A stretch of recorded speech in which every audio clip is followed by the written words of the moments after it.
Hi, in diesem Video stelle ich euch meine 5 Lieblingsschriftarten für Videos vor. Viel Spaß!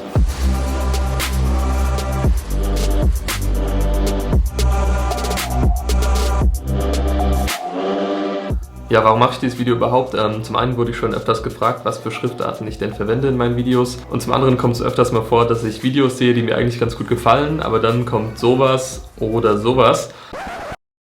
Okay, letzteres habe ich zugegebenermaßen noch nicht gesehen, aber ich denke mal, ihr wisst, was ich meine. Es gibt einfach Schriften, die machen so ein Video in Anführungsstrichen kaputt. Die sehen einfach nicht cinematisch aus und nicht schön. Und es gibt wiederum Schriften, die sehen sehr cinematisch aus und sehr hochwertig. Und diese Schriften möchte ich euch jetzt ganz gerne vorstellen. Ja, die Schrift, die ich mit Abstand am meisten nutze, ist die Gotham. Was ich an der Gotham mag, ist, dass sie einfach sehr vielseitig ist. In allen Stärken sieht die eigentlich gut aus. In der Stärke Ultra nutze ich die eigentlich immer für meine Thumbnails. Ich finde, die sieht einfach extrem klar und gut leserlich aus. Deshalb nutze ich die für Thumbnails sehr gerne.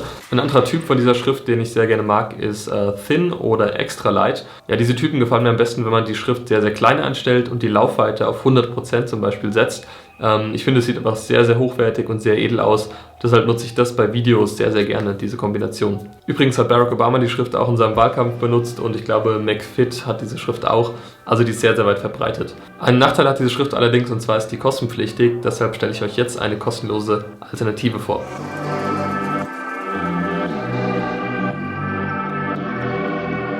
Ja, eine Alternative zu dieser dünnen Gotham-Version ist die Schrift namens Roboto.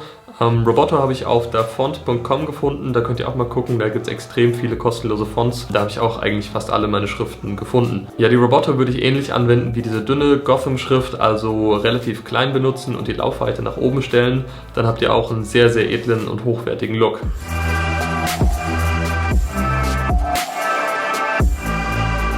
Ja, die nächste Schrift, die ich euch vorstellen möchte, heißt Didot, ist französisch, deshalb spricht man es so aus. Ja, diese Schrift eignet sich perfekt für Fashion-Videos. Ich habe in den letzten Jahren auch ein paar Fashion-Videos gemacht und für solche Filme würde ich die auch auf jeden Fall einsetzen. Ja, die Schriftart ist die auch die Vogue verwendet, beziehungsweise die Vogue benutzt eine etwas abgeänderte Version, aber im Grunde genommen ist die Didot-Schrift die Schrift von der Vogue. Deshalb empfehle ich die Schrift für Fashion-Videos, weil man natürlich als Zuschauer so ein bisschen diese Vogue damit in Verbindung bringt, was also sehr hochwertig aussieht.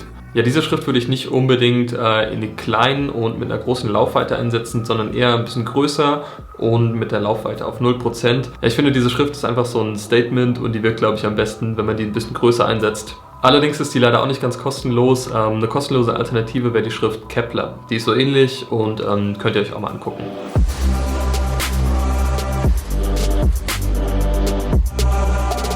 Ja, die nächste Schrift heißt Movie Letters und da verrät der Name schon, die eignet sich perfekt für Kurzfilme und Spielfilme. Die Schrift ist auch kostenlos und kann man sich auf dafont.com runterladen. Wenn man die das erste Mal verwendet, fällt einem auf, dass die Schrift extrem klein ist und genauso würde ich die auch verwenden.